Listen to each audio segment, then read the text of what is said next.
저기 안마의자에 앉은 여자 말이야. 몸매가 아주 끝내주는데? 찜질방의 나른한 공기를 찢는 남자의 음흉한 목소리가 울려 퍼졌습니다.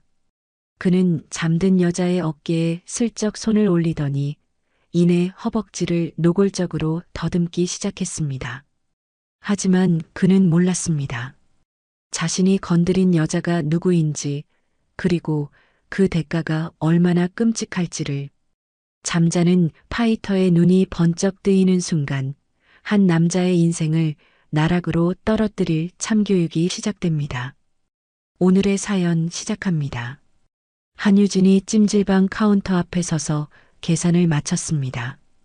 며칠째 이어진 밤샘 작업 때문에 어깨가 돌덩이처럼 무거웠습니다.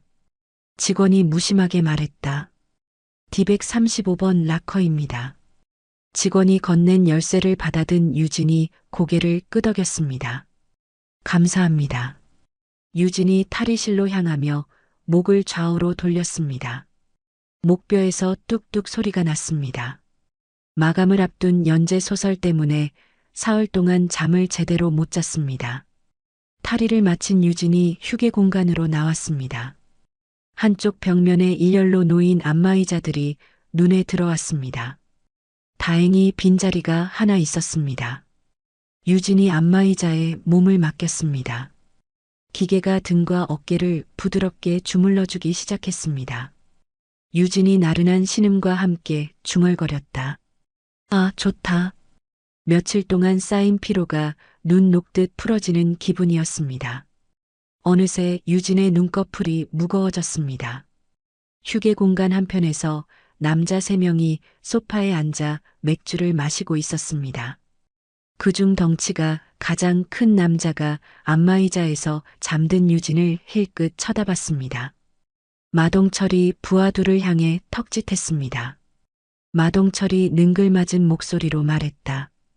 야, 저기 좀 봐라. 왼쪽에 앉은 부하가 마동철의 시선을 따라갔습니다. 네, 형님? 어딜 보라는 겁니까? 마동철이 혀를 날름거리며 말했다. 저기 안마의자에 앉은 여자 말이야.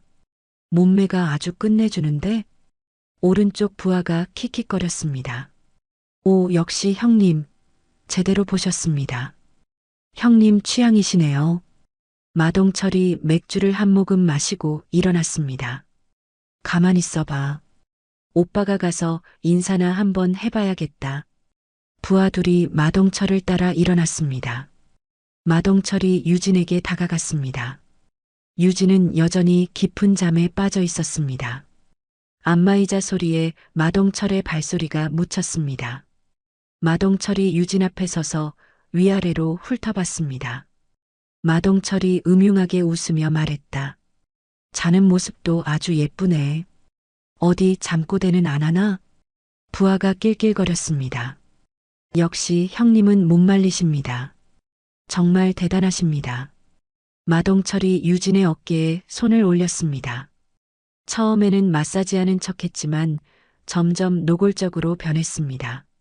손이 어깨에서 팔로, 팔에서 허벅지로 내려갔습니다. 잠든 유진의 눈썹이 살짝 찌푸려졌습니다. 섬뜩한 감촉에 몸이 먼저 반응했습니다. 유진이 눈을 번쩍 떴습니다. 시야에 낯선 남자의 얼굴이 들어왔습니다. 마동철이 비열한 미소를 지으며 유진을 내려다보고 있었습니다. 유진이 깜짝 놀라 자리에서 일어나려 했습니다. 유진이 화들짝 놀라 떨리는 목소리로 물었다. 지금 뭐 하시는 거예요? 누구세요? 마동철이 유진 앞을 가로막았습니다. 어이쿠, 공주님 잠 깨셨네? 어딜 그렇게 급하게 가시려고. 유진이 뒤로 물러서려 했지만 안마의자가 등을 막았습니다. 이거 놓으세요. 당장 비키시라고요. 마동철이 유진의 팔목을 거칠게 움켜잡았습니다. 에이, 뭘 그렇게 쌀쌀맞게 굴어? 오빠가 마사지 서비스 좀 해줬잖아. 유진이 팔목에 느껴지는 아픈 감각에 얼굴을 찡그렸습니다. 하지만 억지로 참고 차분한 목소리로 말했습니다. 지금 당장 정중하게 사과하시면 없던 일로 해드리죠. 마동철이 큰 소리로 웃었습니다. 아? 뭐? 사과? 이 아가씨가 지금 뭐라고 짓거리는 거야? 야, 들었냐? 오빠가 좀 주물러줬더니 잠이 확 깼나 본데? 주변 사람들의 시선이 일제히 이쪽으로 쏠렸습니다. 하지만 마동철의 험악한 분위기를 느낀 사람들이 고개를 돌렸습니다.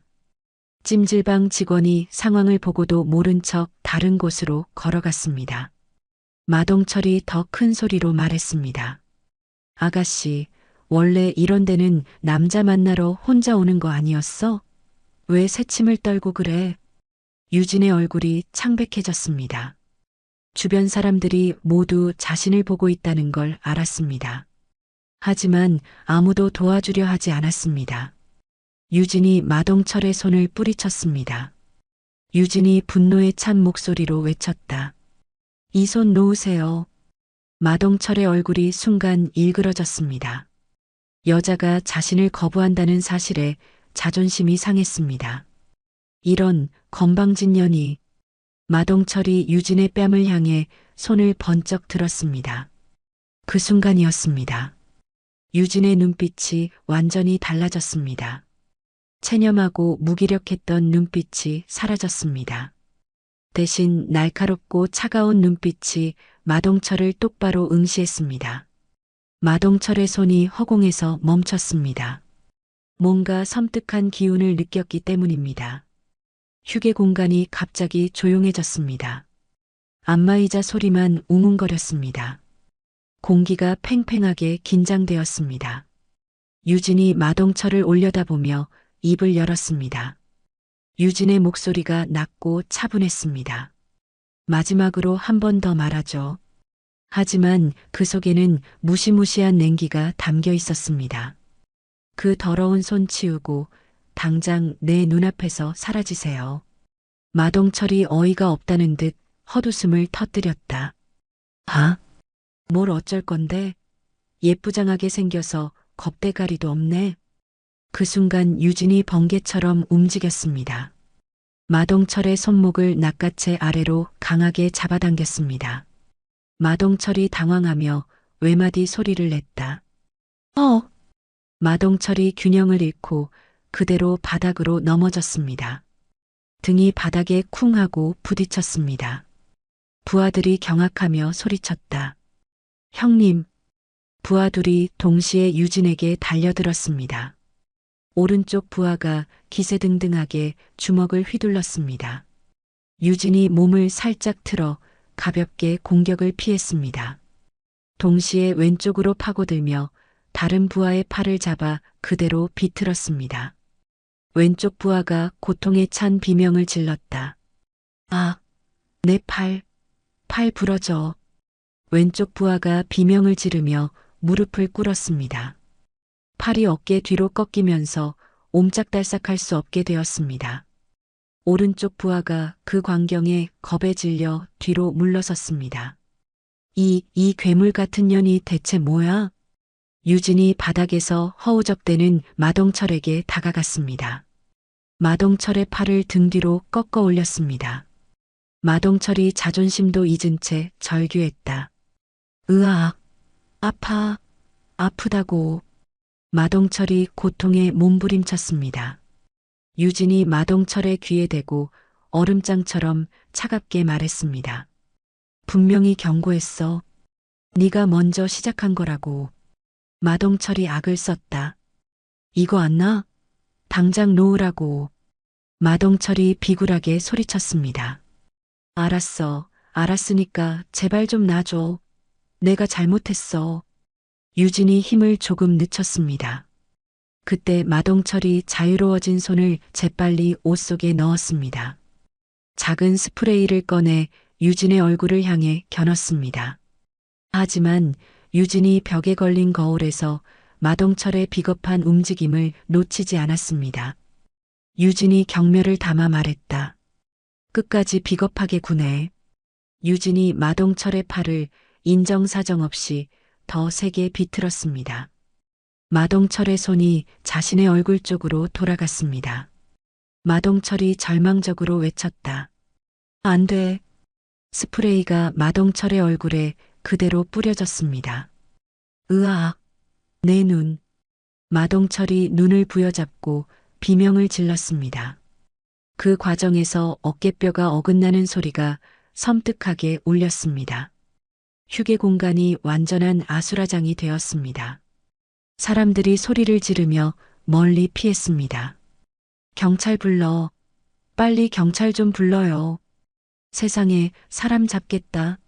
누가 119 신고 좀 해줘요. 1시간 후 찜질방 앞에 경찰차가 도착했습니다. 그보다 먼저 한 여자가 찜질방으로 뛰어들었습니다. 한지연이 휴게 공간을 둘러봤습니다. 먼저 CCTV 위치를 정확히 확인했습니다. 그 다음 주변 사람들의 얼굴을 빠르게 훑으며 증인이 될 만한 사람을 찾았습니다. 유진이 구석 의자에 멍하니 앉아 있었습니다. 경찰관이 유진 옆에서 수첩에 뭔가를 적고 있었습니다. 지연이 유진에게 달려갔습니다. 유진아. 유진이 고개를 들었습니다. 언니를 보자 참았던 눈물이 핑 돌았습니다. 언니. 지연이 유진의 어깨를 단단히 감쌌습니다. 괜찮아? 다친 데는 없어? 유진이 고개를 저었다. 응, 난 괜찮아. 경찰관이 지연을 쳐다봤습니다. 가족분이십니까? 지연이 명함을 꺼내며 말했다. 네, 이 아이 언니입니다. 변호사 한지연이라고 합니다. 지연이 명함을 건넸습니다. 로펌 정인 소속입니다. 경찰관이 명함을 받아보고 고개를 끄덕였습니다. 지연이 단호한 어조로 물었다. 사건 경위가 어떻게 되는 건가요? 지연이 경찰관을 똑바로 보며 말했다. 저기 실려나가는 남자가 먼저 제 동생을 성추행했습니다. 동생은 자신을 보호하기 위해 정당방위로 대응한 것뿐입니다. 그때 구급차에서 마동철이 들것에 실려 나왔습니다. 마동철이 지연과 유진을 보고 악을 썼습니다. 너희들 내 얼굴 똑똑히 기억해둬라. 나 마동철이야. 마동철이 구급대원에게 소리쳤다. 내 휴대폰 어딨어? 당장 김성구 변호사님한테 연락하라고. 마동철이 들것에 실린 채로 외쳤습니다. 이번 일 절대 그냥 안 넘어가. 너희들 다 끝났어. 구급차 문이 닫히고 사이렌을 울리며 떠났습니다. 경찰관이 지연에게 말했습니다. 자세한 건 서에 가서 조사받으셔야겠습니다. 지연이 침착하게 대답했다. 네, 알겠습니다. 그렇게 하죠. 지연이 유진의 손을 잡았습니다. 유진의 손이 얼음장처럼 차갑게 떨리고 있었습니다. 경찰서로 가는 차 안에서 유진이 작은 목소리로 말했습니다. 언니 미안해. 지연이 부드럽게 대꾸했다. 뭐가 미안해. 미안할 거 하나도 없어. 유진의 목소리가 잠겼다. 나 때문에 또 언니가. 지연이 유진의 손을 꽉 잡았습니다. 내 잘못 아니야. 모든 건 그 자식이 먼저 시작한 거잖아. 절대 기죽지 마. 하지만 지연의 머릿속은 복잡했습니다. 마동철이 마지막에 외친 변호사 이름을 알고 있었습니다. 김성구는 돈과 권력의 편에서 승리를 만들어내는 것으로 유명한 정관 출신 변호사였습니다. 단순한 폭행 사건으로 끝나지 않을 것 같았습니다. 유진이 창밖을 보며 중얼거렸습니다. 결국 또 주먹을 썼어. 지연이 안타깝게 불렀다. 유진아. 유진의 떨리는 목소리가 이어졌다. 10년 만에 다시는 안 그러겠다고 다짐했는데 또 누군가를 때렸어. 유진의 목소리가 절망으로 떨렸습니다. 이번에도 나 때문에 언니 인생이 힘들어질 거야. 틀림없어. 지연이 유진을 바라봤습니다. 동생의 얼굴에 씻을 수 없는 두려움이 가득했습니다. 경찰서 조사실에서 유진이 담당 형사 앞에 앉아 있었습니다. 형사가 펜을 들고 물었다. 그러니까 저쪽 남자가 먼저 한유진 씨 몸에 손을 댔다는 거죠? 네, 맞습니다. 제가 안마의자에서 잠들어 있었는데 갑자기 어깨를 주무르더니 허벅지까지. 유진이 그날의 불쾌한 기억에 떨리는 목소리로 말했습니다. 형사가 고개를 끄덕이며 조서를 적었습니다. 혹시 그걸 본 증인이 있습니까? 네. 휴게 공간에 사람들이 꽤 많이 있었어요. 다들 봤을 겁니다. 그때 형사의 휴대폰이 울렸습니다. 아, 잠시만요. 형사가 전화를 받았습니다. 네, 김태준 변호사님. 아, 정말입니까? 네, 네. 알겠습니다. 형사의 표정이 미묘하게 변했습니다. 전화를 끊은 형사가 유진을 다시 쳐다봤습니다. 아까와는 완전히 다른 의심과 냉소가 섞인 시선이었습니다. 그런데 말입니다. 상대방 쪽에서도 변호사를 선임했다고 연락이 왔네요. 지연이 옆에서 즉각 반박했다.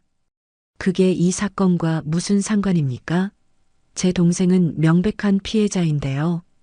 형사가 지연을 빤히 쳐다보며 말했다. 글쎄요. 그건 조사를 끝까지 해봐야 알 일이죠. 다음 날 아침 유진이 휴대폰을 보고 숨을 멈췄습니다.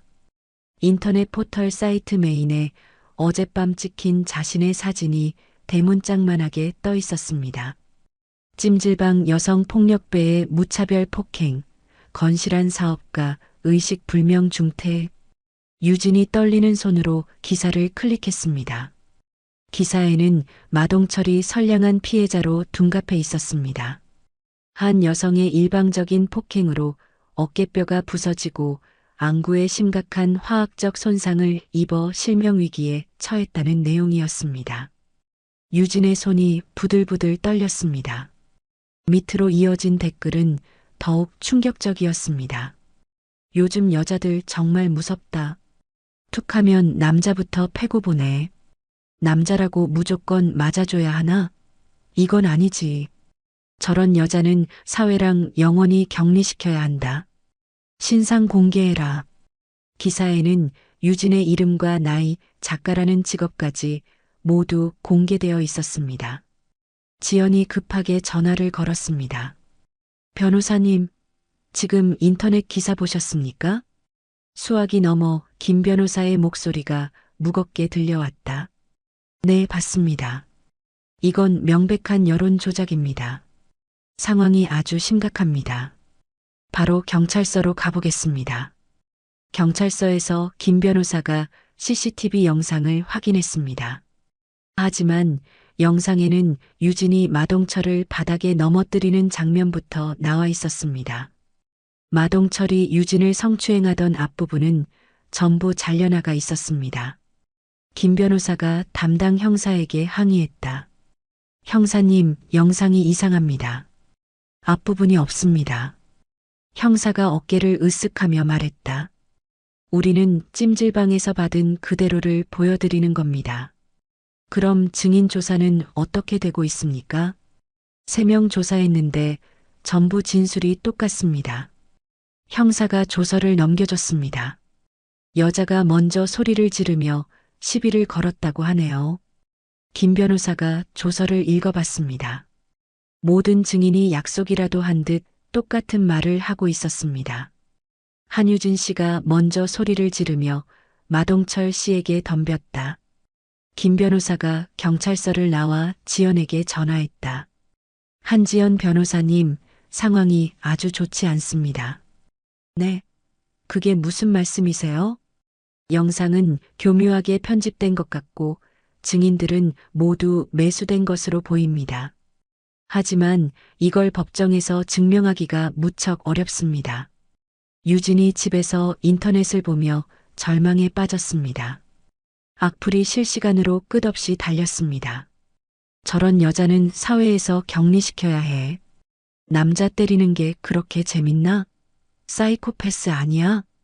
진짜 무서운 세상이다. 저런 사람이랑 같은 동네 살까봐 겁나네. 유진이 휴대폰을 벽에 던지고 이불을 뒤집어 썼습니다. 사흘 후 지연이 김 변호사에게서 전화를 받았습니다. 한 변호사님, 마동철 측에서 구속영장을 신청했습니다. 네, 뭐라고요? 지연의 얼굴이 새하얗게 질렸습니다. 내일 오전 영장실질 심사가 열립니다. 지연이 급하게 집으로 달려갔습니다. 유진이 방 안에서 나오지 않고 있었습니다. 유진아, 문 좀 열어봐. 언니야. 방 안에서는 아무 대답이 없었습니다. 한유진. 지연이 문을 세게 두드렸습니다. 그때 방 안에서 이상한 소리가 들렸습니다. 헉, 헉, 헉. 지연이 다급하게 문을 밀고 들어갔습니다. 유진이 바닥에 쓰러진 채 가쁘게 숨을 몰아쉬고 있었습니다. 과호흡 증세였습니다.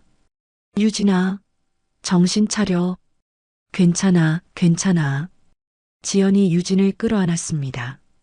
언니 따라 천천히 숨 쉬어. 부하. 유진이 지연의 품에서 울먹였습니다. 언니, 나 또 감옥에 가는 거야? 그런 거야? 아니야. 절대 그런 일 없어. 10년 전처럼 나 때문에 또 언니 인생을 망치게 되는 거냐고. 지연이 유진의 어깨를 꽉 잡았습니다. 한유진, 내 얘기 똑바로 들어.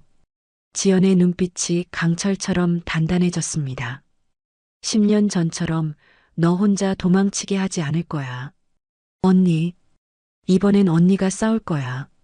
무슨 수를 써서라도 이길 거야.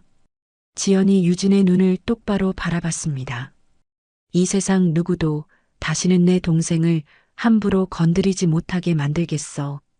유진이 언니의 품에서 고개를 끄덕였습니다. 지연의 눈에 차가운 분노가 불타올랐습니다.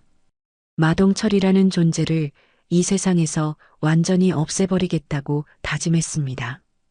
유진이 비명을 지르며 잠에서 깼습니다. 안 돼. 온몸이 식은땀으로 흥건히 젖어 있었습니다. 꿈속에서 법정과 취조실의 차가운 풍경이 계속해서 겹쳐 보였습니다. 유진이 거친 숨을 몰아쉬며 시계를 봤습니다.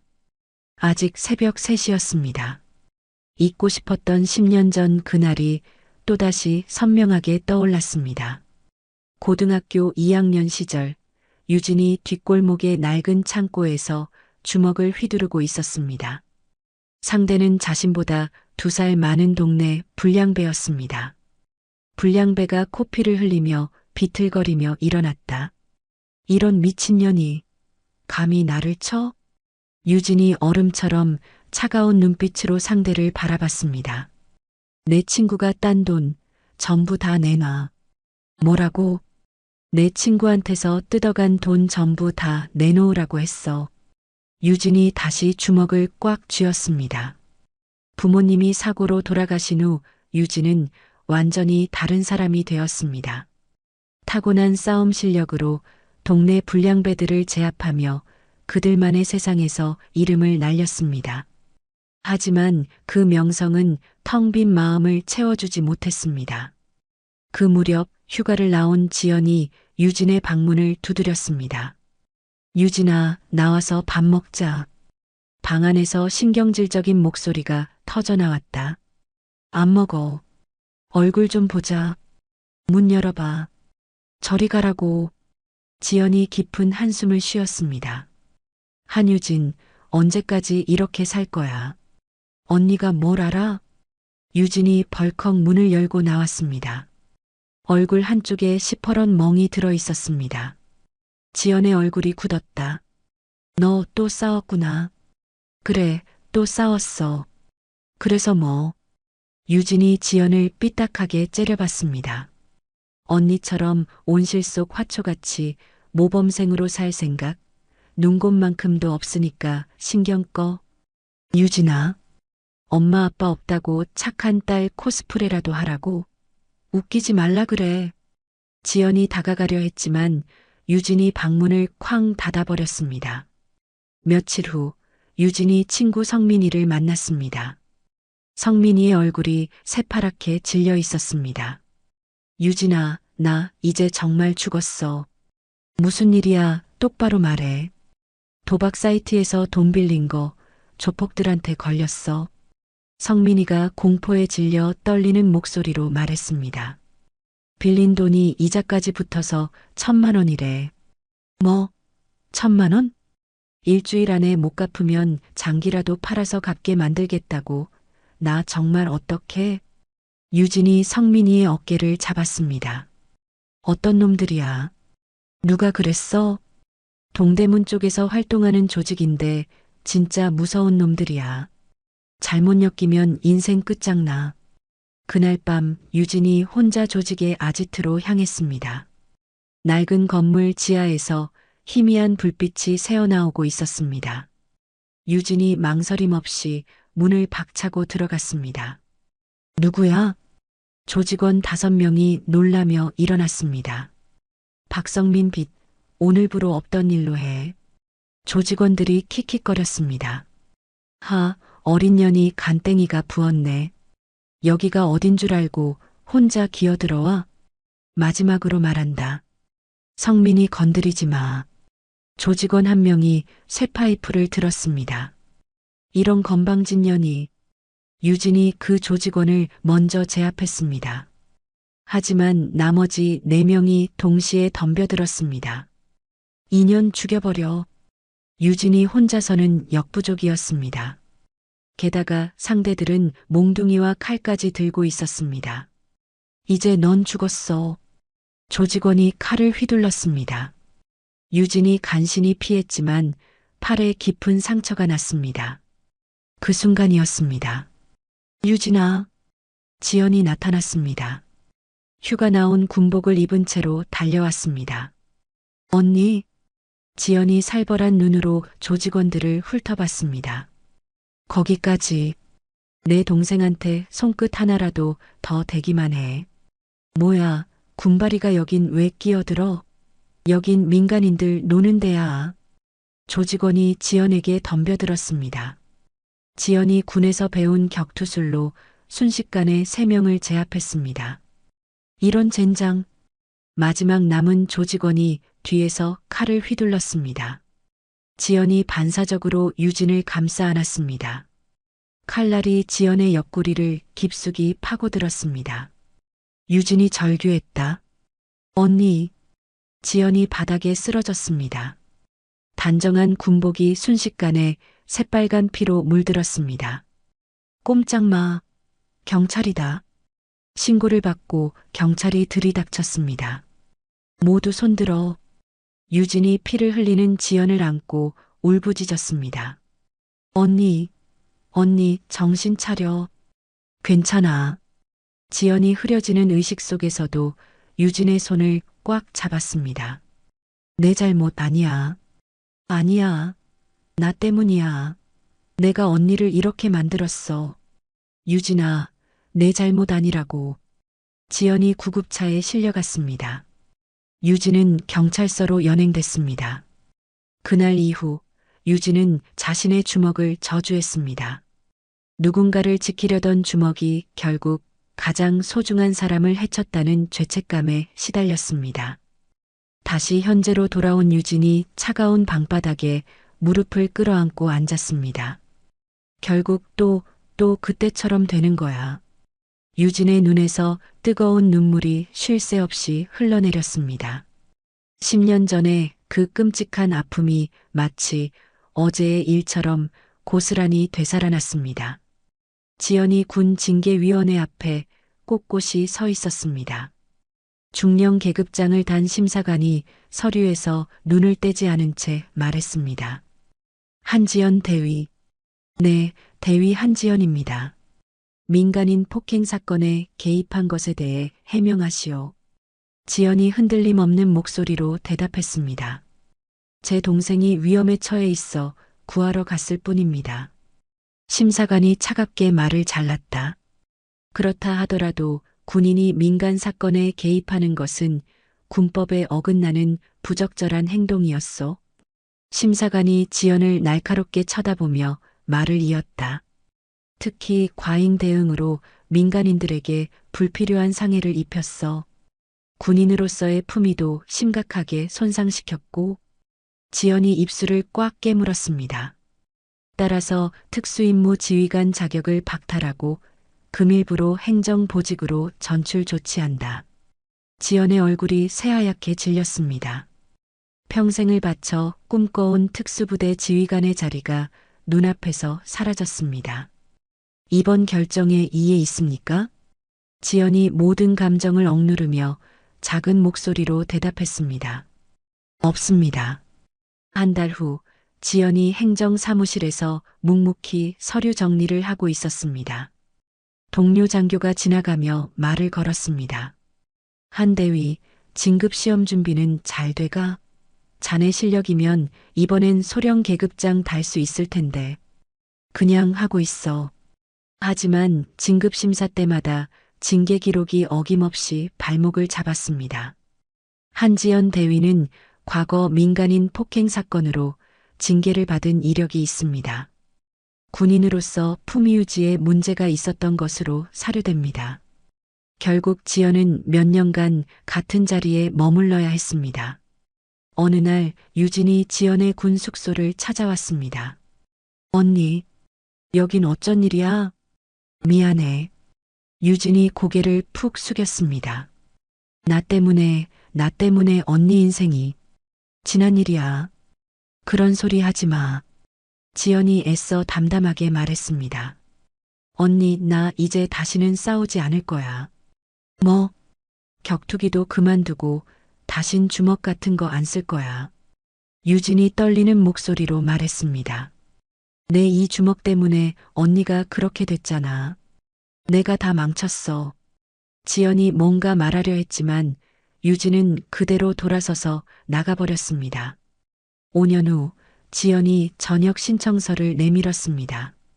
상관이 놀란 목소리로 물었다. 정말 전역할 건가?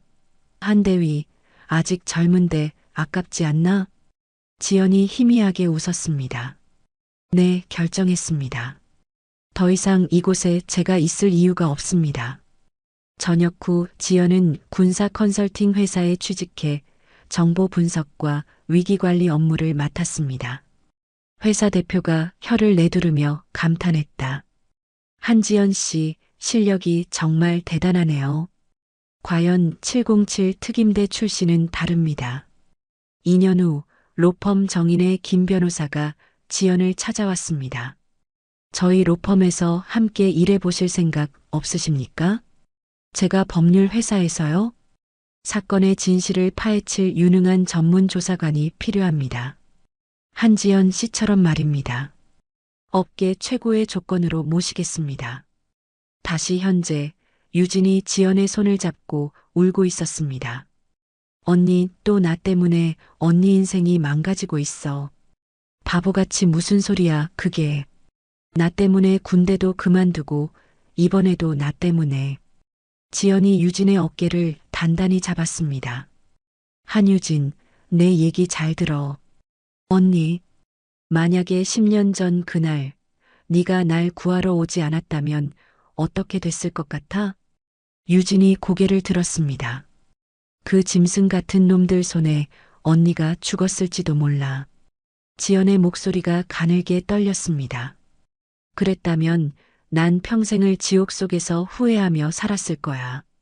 하지만 언니는 언니 꿈을 포기했잖아. 내 꿈보다 내 목숨이 1000배, 10,000배는 더 소중해. 지연이 유진의 손을 꽉 잡았습니다. 그러니까 이번에는 내가 후회하지 않게 해줘. 언니, 나도 너 지킬 거야. 10년 전 네가 나를 지켜줬던 것처럼. 유진이 언니를 바라봤습니다. 지연의 눈에 강철 같은 의지가 서려 있었습니다. 우리 이제 더는 도망치지 말자. 응. 지난 10년 우린 충분히 숨어서 아파했잖아. 지연이 유진의 젖은 뺨을 닦아줬습니다. 이번엔 숨지 말고 정면으로 맞서 싸우는 거야. 유진이 고개를 끄덕였습니다. 언니랑 같이? 그래, 언니랑 같이. 자매가 서로를 힘껏 껴안았습니다. 10년간 각자 외롭게 짊어졌던 깊은 상처를 드디어 함께 나누게 된 순간이었습니다. 걱정 마. 이번엔 반드시 우리가 이길 거야. 지연이 유진의 등을 토닥이며 나지막이 말했습니다. 김 변호사가 지연과 유진의 이야기를 모두 들었습니다. 회의실에는 한동안 무거운 침묵이 흘렀습니다. 김 변호사가 천천히 입을 열었다. 이제야 모든 조각이 맞춰지는군요. 두 분의 이야기를 들으니 전부 이해가 됩니다. 이 사건은 단순한 폭행 사건이 아니었습니다. 지연이 물었다. 그게 무슨 말씀이십니까? 이건 한 사람의 깊은 상처와 그것을 이겨내려는 치유에 관한 이야기입니다. 김 변호사가 자료를 정리하며 단호하게 말했습니다. 지금부터 변호 전략을 전면 수정하겠습니다. 어떻게요? 단순히 형량을 줄이는 게 목표가 아닙니다. 우리는 한유진 씨의 완전 무죄를 입증할 겁니다. 김 변호사의 눈빛이 강하게 빛났습니다. 국민참여재판을 신청하겠습니다. 지연의 눈이 커졌다. 배심원 재판을 말씀하시는 겁니까? 네. 법리만 따지는 차가운 판사가 아니라 상식을 가진 시민들이 직접 이 사건의 진실을 판단하게 만들 겁니다. 김 변호사가 서류를 펼쳤습니다. 이번 주부터 본격적으로 준비에 들어가죠. 지연이 로펌 조사팀 사무실에서 컴퓨터 앞에 앉았습니다. 마동철에 대한 자료들이 화면에 가득했습니다. 좋아, 사업자 등록증부터 다시 파보자. 지연이 마동철의 회사 정보를 샅샅이 뒤졌습니다. 겉으로는 합법적인 대부업체였습니다. 하지만 자금 흐름을 추적해보니 의심스러운 점들이 하나둘씩 나타나기 시작했습니다. 이거 이상한데. 지연이 복잡한 은행 거래 내역을 보며 중얼거렸다. 세무서에 신고된 소득보다 실제 현금 흐름이 10배나 많아. 지연이 옆자리의 동료 조사관에게 말했다. 이거 명백한 탈세 증거예요. 이쪽으로 더 깊게 파주세요. 동료가 자료를 건넸다. 한지연 조사관님, 마동철이 운영하는 유흥업소 쪽도 조사해 봤는데요. 서류상 주소지와 다른 곳에서 불법으로 영업하는 곳이 3군데나 됩니다. 잘했어요. 계속해서 압박할 증거를 찾아내죠. 한편 유진이 김 변호사와 함께 증언 연습을 하고 있었습니다. 재판에서는 절대로 감정적으로 대답하시면 안 됩니다. 김 변호사가 차분하게 설명했습니다. 억울하시더라도 최대한 차분하고 논리적으로 사실만을 말해야 배심원들을 설득할 수 있습니다. 네, 알겠습니다. 좋습니다. 그럼 다시 해보죠. 사건 당일 그날의 상황을 처음부터 설명해 보세요. 유진이 심호흡을 했습니다. 저는 찜질방 안마의자에서 잠들어 있었습니다. 좋아요. 그 다음은 어떻게 됐죠? 갑자기 누군가 제 몸을 만지는 불쾌한 느낌에 잠에서 깼습니다. 유진의 목소리가 미세하게 떨렸습니다. 김 변호사가 부드럽게 말했다. 괜찮습니다. 천천히 생각나는 대로만 말씀하세요. 그때 지연의 휴대폰에 기사 알림이 떴습니다. 상습 폭력 전과 여성, 또다시 선량한 시민에게 무차별 폭행 휘둘러. 지연이 기사를 확인했습니다. 유진의 10년 전 사건까지 마치 범죄자의 이력처럼 상세하게 나와 있었습니다. 유진이 기사를 보고 얼굴이 새하얗게 질렸다. 언니, 사람들이 이제 다 알게 됐어. 유진아. 지연이 유진 옆에 앉았습니다. 지나간 과거는 우리가 바꿀 수 없어. 하지만 이제 난 전과자가 됐어. 사람들은 내 말을 믿어주지 않을 거야. 아니, 그 과거의 의미는 지금 우리가 어떻게 하느냐에 따라 바꿀 수 있어. 지연이 유진의 손을 잡았습니다. 10년 전 네가 친구를 구하려고 했던 건 절대로 잘못이 아니야. 언니, 이번에도 마찬가지야. 넌 너 자신을 지킨 것뿐이야.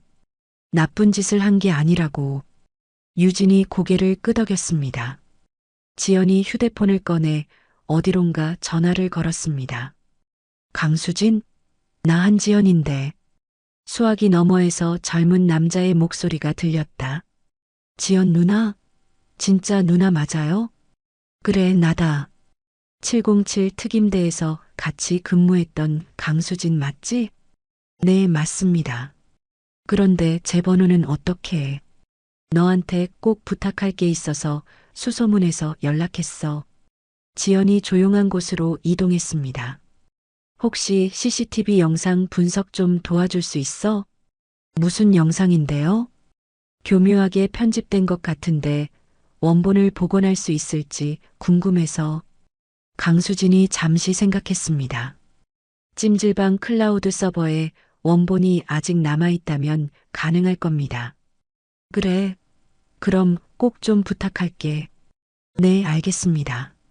일단 파일부터 보내주세요. 이틀 후 강수진에게서 다급한 연락이 왔습니다. 누나, 대박입니다. 엄청난 걸 발견했어요. 뭔데 그래? 뭘 발견했는데? 영상 파일에 삭제되고 편집된 기록이 그대로 다 남아 있어요. 강수진이 흥분한 목소리로 말했습니다. 언제, 어느 컴퓨터 IP에서 이 영상을 조작했는지까지 전부 다 나옵니다. 정말이야? 네. 그리고 그 IP 주소가 어딘지 아세요? 어딘데? 바로 피해자라고 주장하는 마동철이라는 사람, 그 인간 사무실입니다. 지연이 주먹을 꽉 쥐었습니다. 수진아, 그거 증거 자료로 정리해서 바로 보내줄 수 있어? 당연하죠, 누나. 지연이 김 변호사에게 달려갔습니다. 변호사님, 상황을 뒤집을 결정적인 증거입니다. 한지연 조사관님, 무슨 일입니까? CCTV 조작 증거, 우리가 찾아냈습니다. 김 변호사가 자료를 받아보고 눈이 커졌습니다. 이게 정말입니까? 네, 확실합니다. 범인이 바로 마동철입니다. 이제야 제대로 싸워볼 수 있겠군요. 김 변호사가 회심의 미소를 지었습니다. 마동철이 제 발로 무덤을 팠습니다. 지연이 고개를 끄덕였습니다. 드디어 길고 어두웠던 터널의 끝에서 반격의 서광이 비치기 시작했습니다. 법정에 마동철이 휠체어를 타고 들어왔습니다. 목에는 답답해 보이는 보호대를 차고 있었습니다. 마동철이 떨리는 목소리로 증언을 시작했다. 존경하는 재판장님, 배심원 여러분. 저는 그저 성실하게 살아온 평범한 사업가입니다. 그날도 며칠간의 피로를 풀기 위해 찜질방에서 잠시 휴식을 취하고 있었을 뿐인데 마동철이 고개를 숙이며 어깨를 들먹였다. 정말 갑자기 저 여자가 저에게 달려들어 무차별적으로 폭행을 가했습니다. 배심원들의 차가운 시선이 유진에게로 향했습니다. 마치 유진이 극악무도한 범죄자라도 되는 듯한 눈빛이었습니다. 첫 번째 증인이 증인석에 앉았습니다. 저는 당시 찜질방 매점에서 음료수를 사고 있었습니다. 증인이 또박또박 준비한 듯이 말했습니다. 그때 저쪽에 한유진 씨가 마동철 씨에게 먼저 큰 소리를 지르는 것을 들었습니다. 마동철 측 변호사가 물었다. 정확히 어떤 소리를 질렀습니까? 왜 길을 막고 있냐며 비켜달라고 아주 거칠게 고함을 쳤습니다. 그때 김 변호사가 자리에서 일어났습니다. 증인, 조금 전에 몇 시경에 매점에 있었다고 하셨죠? 네, 오후 3시 30분쯤이었습니다. 시간이 확실합니까? 네, 물론입니다. 확실합니다. 김 변호사가 들고 있던 서류를 꺼내 들었습니다. 이상하군요. 증인의 신용카드 사용 기록을 보면 말입니다. 김 변호사가 법정 화면에 자료를 띄웠습니다. 증인께서는 정확히 같은 시각에 찜질방 지하에 있는 PC방에서 게임 아이템을 결제한 것으로 나와 있습니다. 증인의 얼굴이 새하얗게 질렸다. 그건 증언하신 매점은 2층이고 PC방은 지하 1층입니다. 물리적으로 동시에 있을 수 없는 곳인데 어떻게 된 일입니까? 제가 시간을 잠시 착각했나 봅니다. 증인이 당황하며 말을 더듬었습니다. 김 변호사가 증인의 눈을 똑바로 보며 물었다. 정말 기억을 잘못한 게 맞습니까? 아니면 누군가에게 돈을 받고 거짓 증언을 하라고 지시받으신 건 아닙니까? 무슨 소리입니까? 절대 그런 건 아닙니다. 하지만 증인의 목소리가 염소처럼 떨렸습니다. 김 변호사가 다시 한번 강하게 물었습니다. 마지막으로 묻겠습니다. 정말 확실하십니까? 증인이 자신도 모르게 마동철을 힐끗 쳐다봤습니다. 마동철이 눈을 부라리며 무언의 압박을 가했습니다. 저는 증인이 머뭇거렸습니다. 마동철 씨에게서 무언가 부정한 부탁을 받은 적은 없습니까? 아니요, 그때 증인이 갑자기 울음을 터뜨렸습니다. 죄송합니다. 제가 거짓말을 했습니다. 법정이 순식간에 소란스러워졌습니다. 마동철, 저 인간이 저한테 돈을 줬어요. 시키는 대로 거짓말을 해달라고. 재판장이 급하게 망치를 두드렸습니다. 정숙, 모두 정숙하시오. 재판이 끝난 후 지연이 주차장에서 차에 올랐습니다. 백미러를 통해 뒤따라오는 검은색 승용차가 보였습니다. 지연이 일부러 우회전했습니다. 검은 차도 지체 없이 따라 우회전했습니다.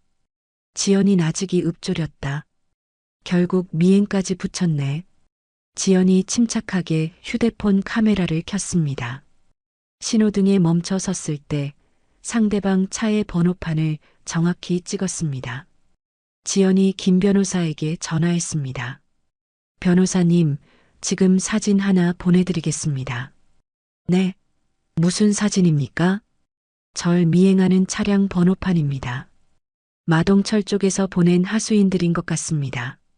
미행이라고요? 이자들이 정말. 그날 밤 유진의 집 앞에 음식물 쓰레기가 잔뜩 투척되어 있었습니다. 벽에는 섬뜩한 붉은색 페인트로 입에 담지 못할 욕설이 적혀 있었습니다. 유진이 쓰레기를 치우며 울음을 터뜨렸습니다. 언니, 나 너무 무서워. 괜찮아. 내가 옆에 있잖아. 지연이 유진을 꼭 안아줬습니다. 이것도 그놈들이 저지른 짓이야. 전부 다 증거가 될 거야. 사진 찍어두자. 지연은 조사를 멈추지 않았습니다. 며칠간의 잠복 끝에 마동철이 운영하는 유흥업소의 전 직원과 겨우 만날 수 있었습니다. 과거에 마동철한테 크게 피해를 본 여직원이 있다는 게 사실인가요? 네, 있어요. 직원이 불안한 듯 주변을 살피며 말했습니다. 정말 불쌍했어요. 그 인간이 억지로. 혹시 그분 연락처를 알 수 있을까요? 잘 모르겠어요. 그 끔찍한 일이 있고 나서 바로 그만두고 연락이 끊겼거든요. 지연은 포기하지 않고 계속해서 수소문했습니다. 이틀 후 마침내 그 여성의 주소를 알아냈습니다. 지연이 낡은 아파트의 초인종을 눌렀습니다. 누구세요? 안녕하세요. 저는 한지연이라고 합니다. 무슨 일로 오셨어요? 마동철이라는 사람 관련해서 꼭 드리고 싶은 말씀이 있어서 찾아왔습니다. 갑자기 문 안에서 날카로운 비명이 들렸습니다. 싫어요. 당장 가세요. 잠깐만요. 제 얘기 한 번만. 경찰 부를 거예요. 당장 가라고요. 여성이 울먹이는 소리가 문틈으로 새어나왔습니다. 지연은 한숨을 쉬며 차가운 복도 계단에 앉았습니다. 저는 괜찮으니 여기서 기다리겠습니다. 네. 뭐라고요? 마음이 바뀌시면 언제든 나와주세요. 밤새 여기서 기다리고 있겠습니다. 지연은 그 말대로 밤새도록 차가운 계단에서 기다렸습니다. 살을 애는 듯한 추위에도 자리를 떠나지 않았습니다. 새벽 5시쯤 현관문이 조심스럽게 열렸습니다. 아직도 계셨어요? 여성이 놀란 목소리로 말했습니다. 네, 기다렸습니다. 왜 이렇게까지 하시는 거예요? 지연이 굳은 몸을 일으키며 말했습니다. 제 동생도 그 인간의 피해자거든요. 여성의 얼굴에 드리워져 있던 경계심이 조금 누그러졌습니다. 들어오셔서 따뜻한 커피라도 한잔 하시겠어요? 지연이 조심스럽게 물었습니다. 보이지 않는 전쟁은 법정뿐만 아니라 이 세상 모든 어두운 곳에서 치열하게 벌어지고 있었습니다. 다음 날 이른 아침 여성이 조심스럽게 문을 열었습니다. 지연은 여전히 그 차가운 계단에 웅크리고 앉아 있었습니다. 여성이 놀라 물었다. 세상에, 정말 밤새도록 여기 계셨던 거예요? 네, 괜찮습니다. 지연이 굳은 몸을 일으키며 말했습니다. 저 때문에 괜한 고생을 하셨네요. 여성이 미안한 표정을 지었습니다. 아닙니다.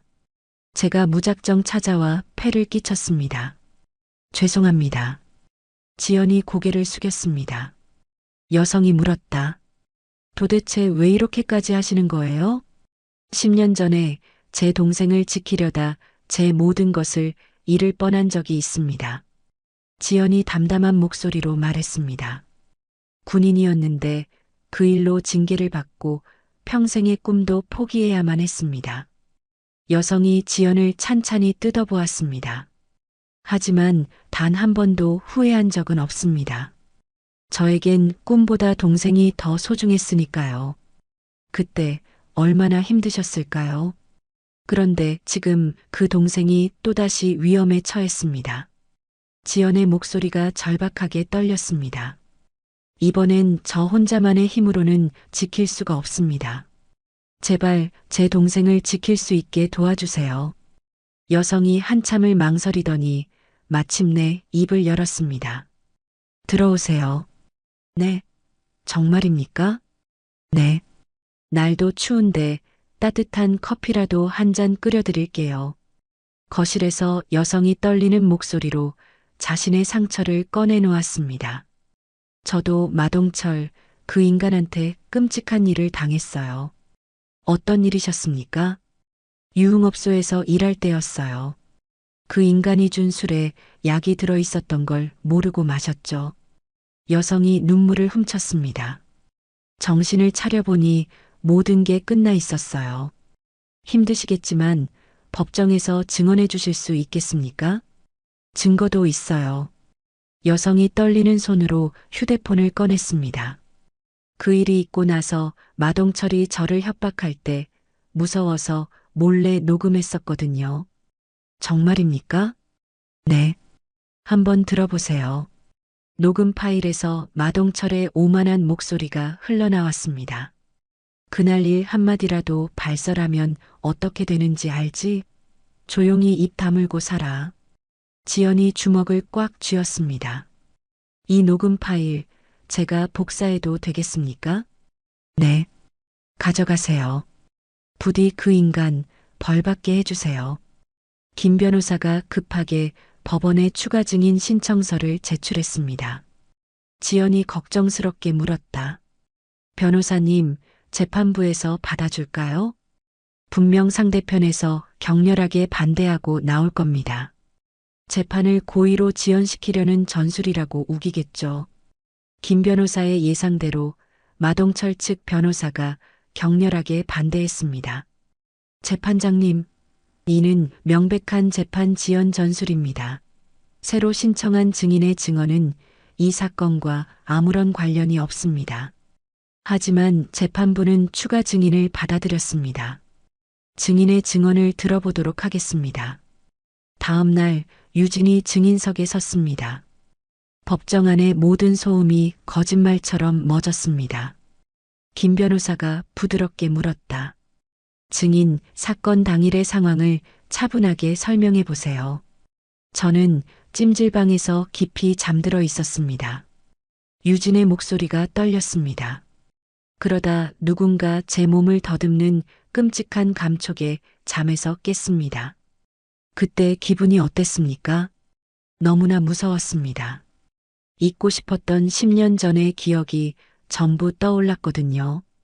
유진이 눈물을 애써 참으며 말했습니다.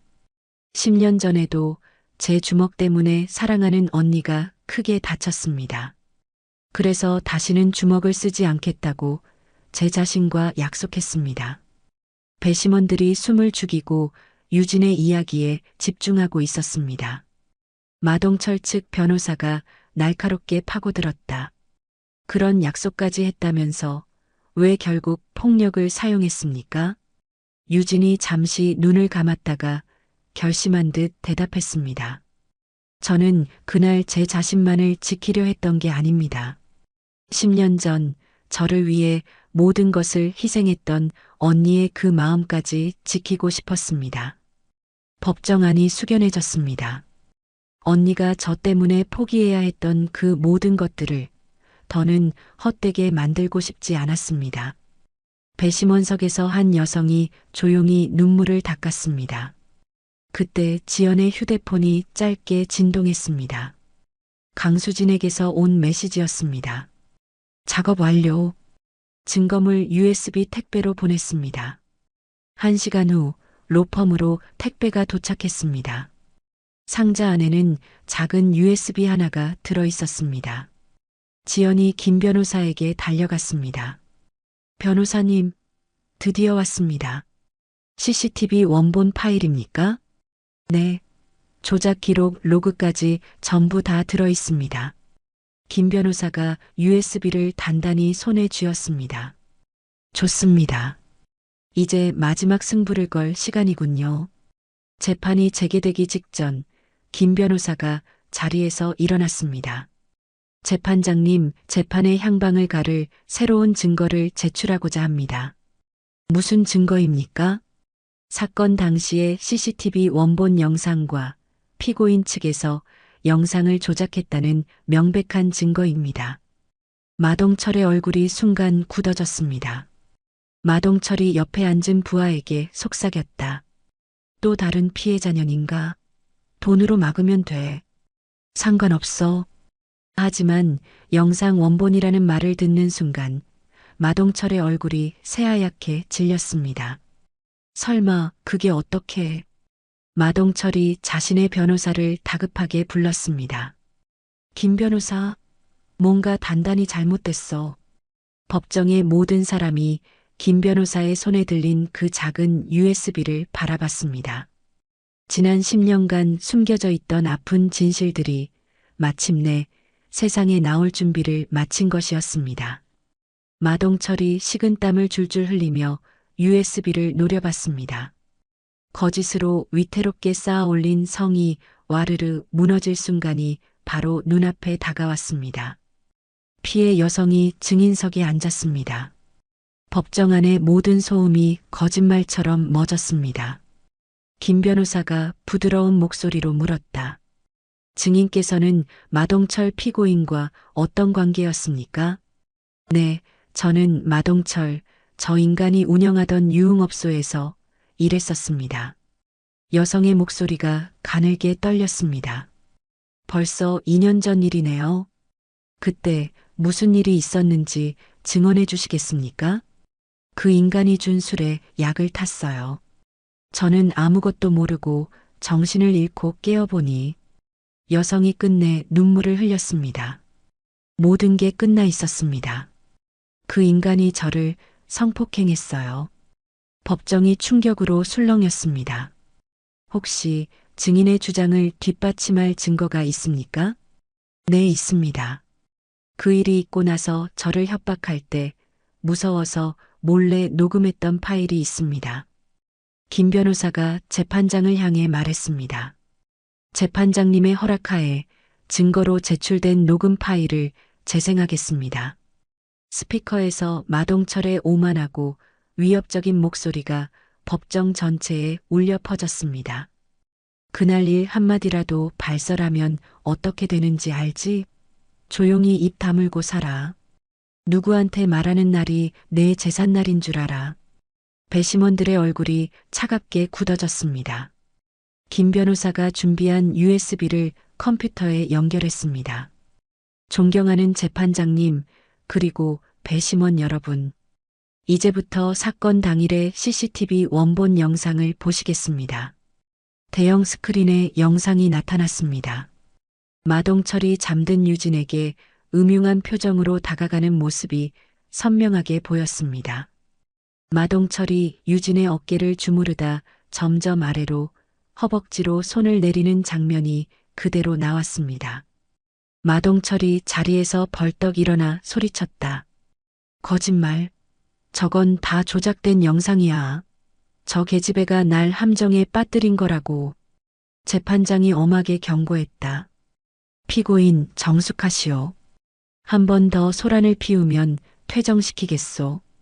김 변호사가 다음 자료를 화면에 띄웠습니다. 이것은 방금 보신 영상의 조작 로그 기록입니다. 화면에 복잡한 데이터가 나타났습니다. 기록에 따르면 원본 영상이 마동철 피고인의 사무실 컴퓨터 IP를 통해 삭제되고 악의적으로 편집된 정황이 명백하게 남아 있습니다. 조작된 시간까지 정확히 나와 있습니다. 마동철의 변호사가 다급하게 일어났습니다. 재판장님, 이에 있습니다. 출처가 불분명한 증거입니다. 증거로 채택되어서는 안 됩니다. 하지만 재판장이 고개를 저었습니다. 본 재판부는 해당 증거가 적법한 절차를 거쳐 수집된 것으로 판단, 증거로 채택합니다. 마동철이 마침내 이성을 잃고 피해 여성을 손가락질했습니다. 저 꽃뱀 같은 년이 돈 몇 푼 받아 처먹고 거짓말하는 거라고. 법정 경위들이 마동철에게 달려갔습니다. 피고인, 조용히 하십시오. 자리에 앉으세요. 마동철이 경위들에게 제지당하며 끌어내려졌습니다. 김 변호사가 최후 변론을 위해 일어났습니다. 존경하는 재판장님, 그리고 배심원 여러분. 김 변호사가 배심원단을 천천히 둘러보며 말했습니다. 이 사건은 단순히 누가 더 세게 때렸는지를 가리는 재판이 아닙니다.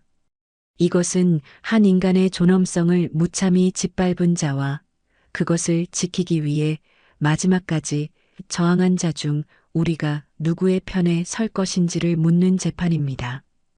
배심원들이 조용히 고개를 끄덕였습니다. 한유진 피고인은 지난 10년간 아픈 과거 때문에 폭력을 멀리하며 살아왔습니다.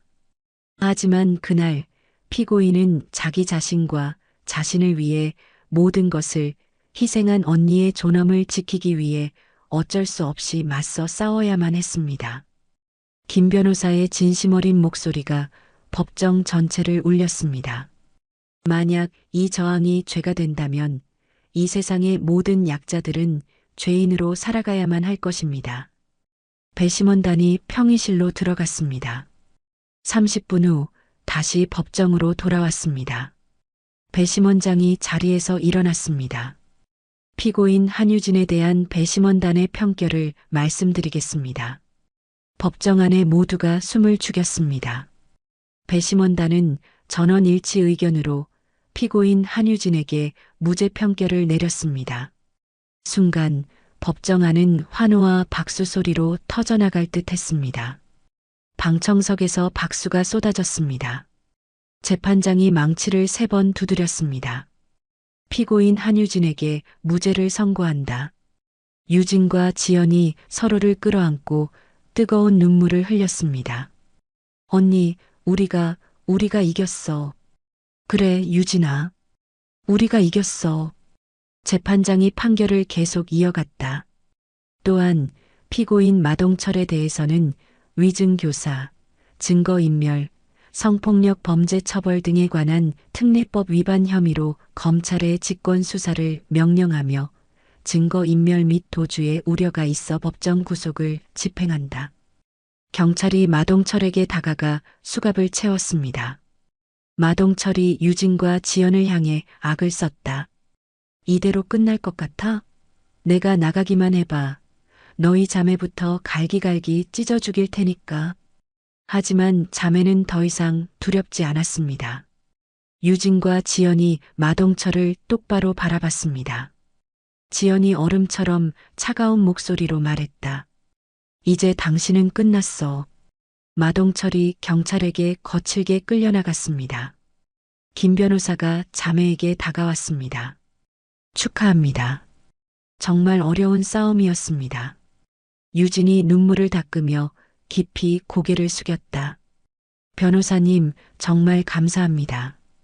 평생 이 은혜 잊지 않겠습니다. 아닙니다. 우리 모두가 함께 해낸 겁니다. 법정을 나서는 자매의 발걸음이 구름 위를 걷는 듯 가벼웠습니다. 지난 10년간 자신들을 짓눌렀던 무거운 짐을 마침내 내려놓은 기분이었습니다. 언니, 이제 우리 정말 자유로운 거지? 그래, 유진아. 이제부터가 진짜 시작이야. 지연이 유진의 어깨를 따뜻하게 감쌌습니다. 길고 길었던 법정 싸움이 끝났습니다. 정의가 승리했고 자매는 비로소 과거의 깊은 상처에서 해방되었습니다. 유진이 컴퓨터 앞에 앉아 마지막 회차를 올렸습니다.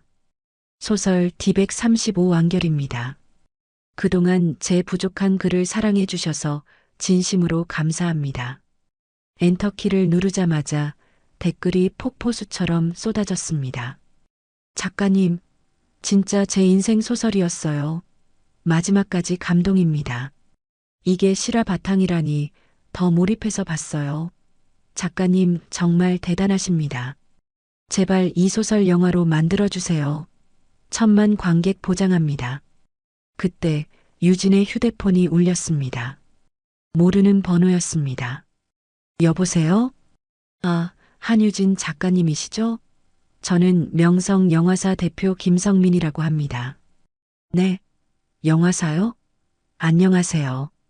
작가님 소설 D135 정말 감명 깊게 읽었습니다.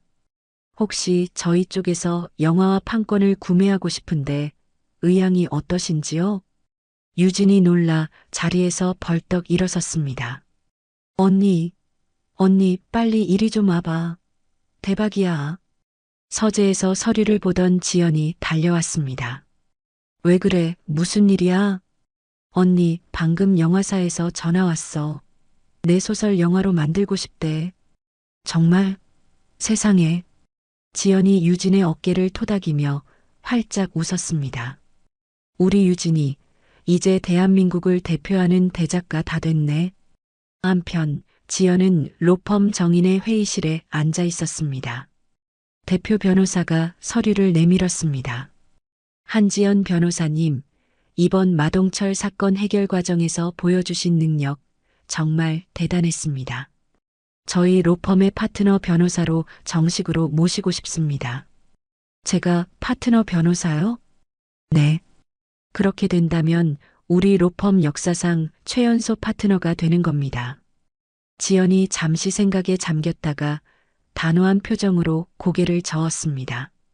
대표님, 그 귀한 제안은 정말 감사하지만 거절하겠습니다. 아니, 왜죠? 더 좋은 조건이라도 원하십니까? 아닙니다. 저는 높은 책상에 앉아 서류만 보는 일은 적성에 맞지 않습니다. 저는 현장에서 뛰는 게 좋습니다. 지연이 미소를 지었습니다. 대신 저에게 조사팀 팀장 자리를 맡겨주십시오. 조사팀 팀장이요? 네. 그리고 억울한 사람들을 위해 무료로 변론해주는 공익소송 전담팀을 만들고 싶습니다.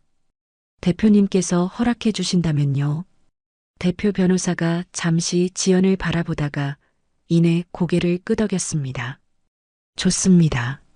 한 변호사님의 그 뜨거운 열정, 제가 높이 사겠습니다. 원하시는 대로 마음껏 해보세요. 김 변호사가 지연의 사무실로 찾아왔습니다. 한 변호사님, 공익소송팀 꾸리신다는 이야기 들었습니다. 어머, 소문이 빠르네요. 네, 맞아요. 김 변호사님도 당연히 함께 해주실 거죠? 물론입니다. 저를 빼놓으면 섭섭하죠. 김 변호사가 사람 좋게 웃었습니다. 그리고 유진 작가님께도 저희 팀 법률 자문을 좀 부탁드려도 될까요? 지연의 얼굴이 환해졌다. 그럼요. 와, 그럼 우리 셋이 한 팀이 되는 거네요? 이름하여 정의를 위한 어벤져스 팀입니다. 유진이 성범죄 피해자 지원재단에 수표 한 장을 전달했습니다. 제 첫 소설 인쇄 전액입니다. 부디 좋은 곳에 써주세요. 재단 이사장이 감격에 겨워 유진의 손을 잡았다. 작가님, 정말 감사합니다. 이 돈이 얼마나 큰 힘이 될지 모릅니다. 아닙니다. 앞으로도 수익이 생길 때마다 계속 기부하겠습니다. 유진이 고개를 숙였습니다. 그리고 혹시 괜찮으시다면 제가 이곳에서 강연도 하고 싶습니다. 강연 말씀이십니까? 네. 저와 비슷한 아픔을 겪은 분들께 제 경험을 나누고 싶습니다. 당신은 혼자가 아니라고, 반드시 이겨낼 수 있다고 말해주고 싶어요. 틀림없이 많은 피해자분들께 큰 용기와 희망이 될 겁니다. 한 달 후 저녁 뉴스에서 마동철의 최종 판결 소식이 나왔습니다. 마동철 피고인에게는 성폭력 및 증거인멸, 위증교사 혐의에 더불어 범죄단체 조직죄까지 적용되어 징역 25년의 중형이 선고됐습니다. 유진과 지연이 뉴스를 보며 조용히 고개를 끄덕였습니다. 언니, 이제 정말로 다 끝났네. 응. 지긋지긋했던 악연, 이제 완전히 끝났어.